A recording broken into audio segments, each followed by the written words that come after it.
MG ZS ini seperti punya kesan tersendiri untuk Indonesia. Selain karena mobil pertama yang dipasarkan secara resmi oleh ATPM resmi MG pada April 2020, harganya itu yang ketika masuk di sini itu termasuk golongan affordable, sekitaran 200 jutaan.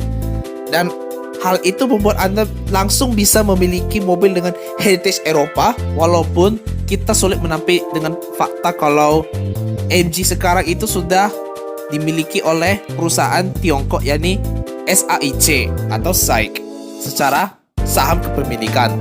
Nah, sekarang produk pertama MG yang diluncurkan di Indonesia ini sudah mendapatkan facelift yang dia benar-benar butuhkan.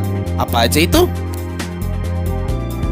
First impression, ketika MG ZS ini diluncurkan, dia sering dicap sebagai Mazda gadungan karena depannya yang mirip banget sama Mazda Kodo Design. Kalau yang sekarang, dia udah rada mirip sama Ford. Kali ini, Ford EcoSport facelift. Selain bahasa desain yang sudah ke Ford-Fordan, lampunya itu dia sudah memakai LED, ditemani LED di rail. Walaupun fog lampnya masih halogen biasa, setidaknya lampu utamanya ini sudah ada fitur auto on off. Bumper depan ini sudah nggak gitu banyak fender-fender hitamnya yang seperti dulu yang membuat terasa rada cukup SUV. Sekarang dia lebih banyak body colornya itu yang membuat ZS facelift ini terasa lebih sporty. Tidak lupa juga kamera depan yang terletak di bawah logo MG-nya itu sebagai bagian dari fitur kamera 360. Pada bagian samping, sama seperti depannya, fender hitamnya ini mendapatkan porsi yang lebih sedikit dibandingkan sebelumnya. Ditemani dengan chrome silvernya itu membuat dia cukup elegan namun tetap rapi.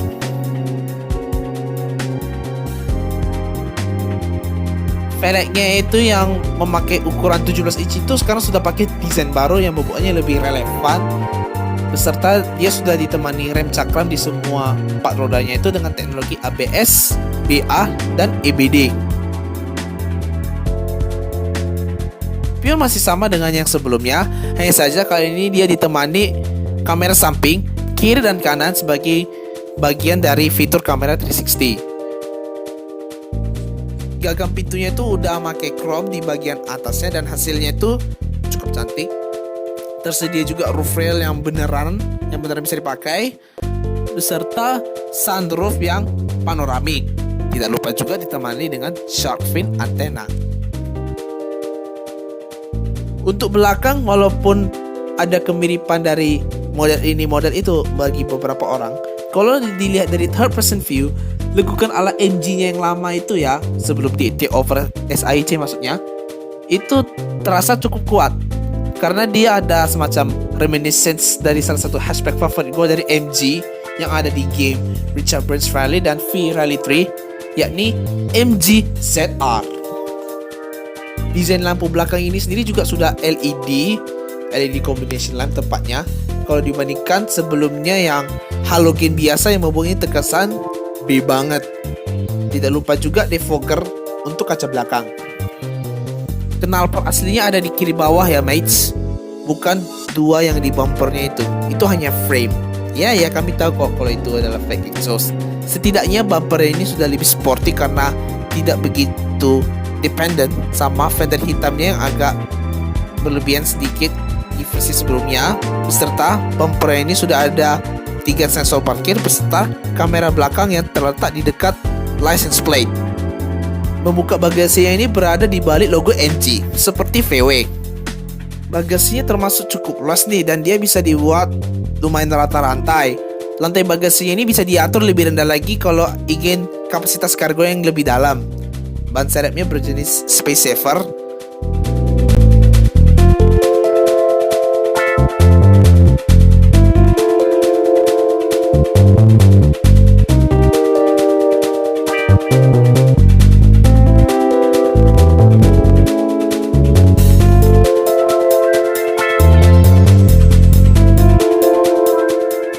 Bagian favorit gue di belakang ini adalah salah satu badge yang paling sering dibanggakan MG semenjak take over SAIC, yakni Brit Dynamic.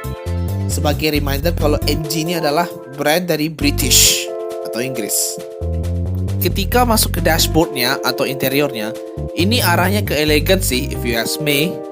Yang paling gua suka adalah speedometer yang sudah digital, beserta aura Britishnya yang sangat terasa dan cukup kental. Terutama indikator RPM counterclockwise-nya yang seperti saya bilang sebelumnya terasa sangat British. Walaupun steeringnya yang kulitnya ini cukup bagus dan cukup halus, beserta tombol-tombolnya yang cukup padat di palang kiri dan kanannya. Salah satunya adalah cruise control. Dia hanya bisa tilt, belum bisa teleskopik. Head unitnya ini juga sudah membesar menjadi 10,1 inci, beserta sudah ada Apple CarPlay dan Android Auto yang berkabel. Android Autonya yang berkabel. Sayang aja sih, belum wireless. Keyless engine start stop sudah tersedia, beserta pengaturan AC yang juga sudah digital via tombol-tombol dan notifikasinya yang berada di head unitnya yang besar ini.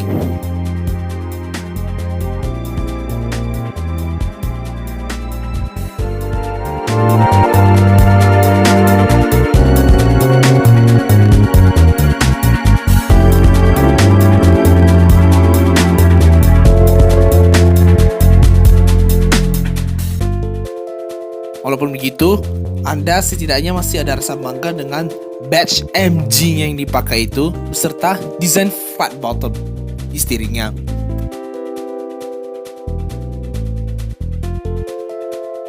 Detailing lainnya yang gue perhatikan di MG ZS ini adalah cup holder di konsol tengah yang ada emboss MG ZS, dan ada cup holder yang bisa Anda lepas apabila Anda tidak perlu dan ingin lebih prefer laci tambahan untuk rokok, untuk mengambil uang receh gitulah.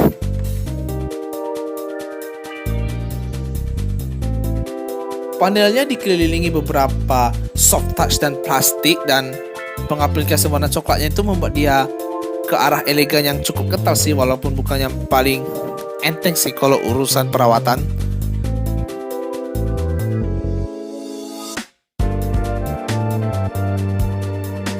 Biar ada rasa nostalgic sama legacy motorsport MG ini, ada emboss MG di tuas transmisinya yang dikelilingi panel bermotif carbon fiber.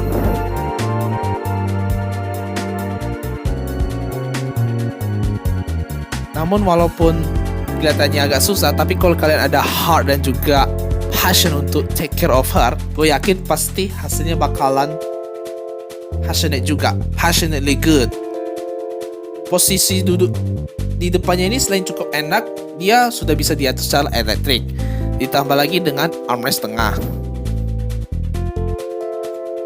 Fitur-fitur lainnya adalah jok yang sudah ISOFIX, lampu follow me home, tire pressure monitoring system, EPB dengan auto hold, hill start assist, traction control system, stability control system, curve brake control, and so on.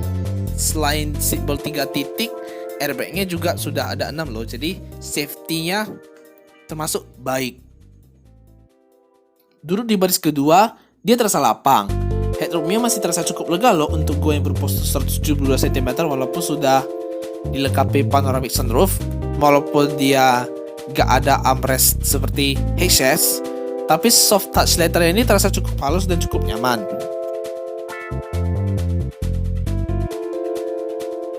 Bagian belakangnya ini sama seperti depan, sekitaran 11-12 untuk perihal pemakaian panel soft touch dan plastik yang mengelilinginya.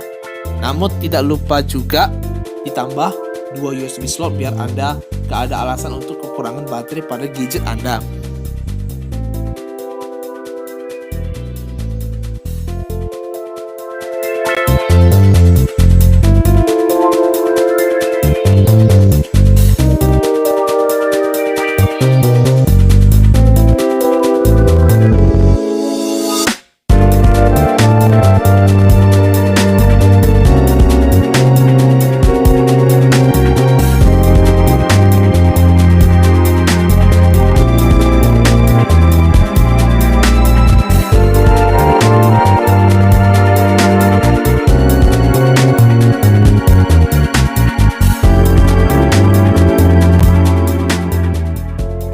Mesinnya sama aja dengan yang dulu, yakni 1500cc DOHC dengan tenaga 114 PS beserta torsi 150 Nm.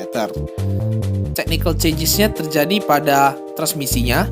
Dulunya pakai 4AT torque converter yang sangat obsolete. Sekarang dia pakai CVT 8 speed dan dia menyalurkan tenaganya ke roda depan. Oke, sebagai catatan untuk first drive, saya pakai data yang ada di Molska waktu pameran perdananya di Molska beberapa hari setelah peresmian dealer MG Riau yang sebenarnya adalah dealer lama Ford di kota Pekanbaru.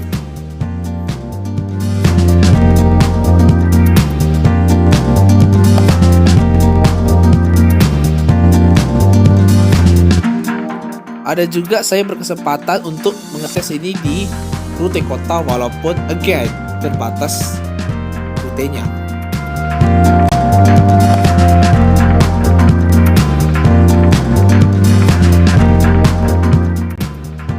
Walaupun singkat dan area yang ringkas dari keduanya, setidaknya udah dapat feelingnya dulu kan.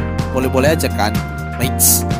Tapi ya kalau kalian sudah kepincut walaupun hanya first drive singkat doang, wow, I'm impressed. Seriously, I'm impressed.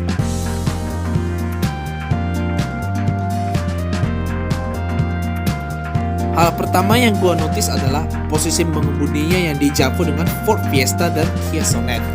Maksudnya itu walaupun tidak teleskopik MG ZS ini, namun jarak posisi duduk gua dengan steeringnya ini masih terasa cukup ekonomis. Perbedaan yang mencolok kalau dibandingkan dua mobil itu ya, Fiesta dan Sonet adalah posisi duduknya yang lebih tinggi. Visibilitas pada bagian depan, samping kiri atau kanan, dan juga yang disediakan oleh mirror sampingnya itu cukup baik. Mini blind spot juga sih, karena pilarannya yang moderate, dibilang tipis banget enggak, dibilang tebal banget pun enggak. Visibilitas belakangnya sebenarnya lumayan lah, walaupun agak sedikit terhalang dengan headrest jok belakang. Mesinnya ini terasa halus dan dia idealnya Anda pakai secara santuy, bukan untuk pecicilan. Lupakan soal pecicilan, nakal-nakal ala anak remaja dan juga aggressive driving. Karena jujur aja, respons bawahnya rada cukup telat dan ketika di RPM tengah baru lumayan masuk torsinya. Walaupun ya akselerasi ini sebenarnya diselamatkan oleh transmisi CVT 8 speednya itu yang di rasionya lebih rapat.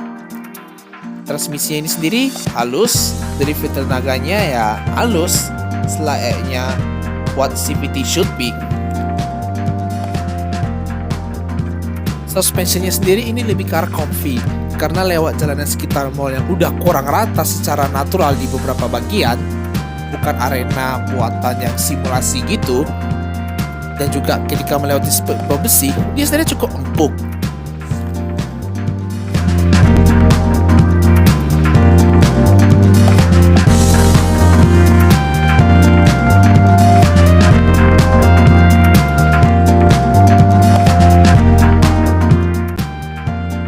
Nantinya ini termasuk hitungan nyaman loh. Walaupun ya yang agak gua concern itu adalah body rollnya itu loh.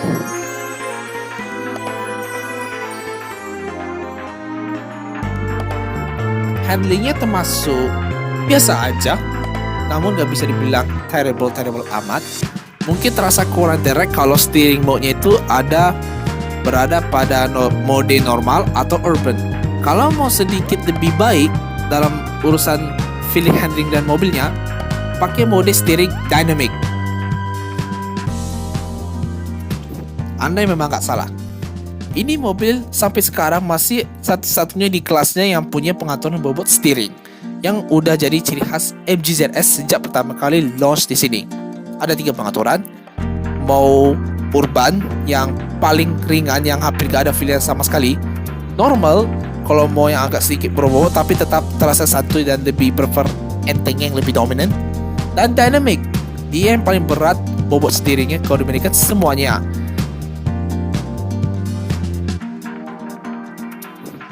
Saya pilih dynamic karena selain membuat steering sedikit lebih berbobot, settingan ini yang paling cocok sama gua pribadi dan it fits my driving style the best.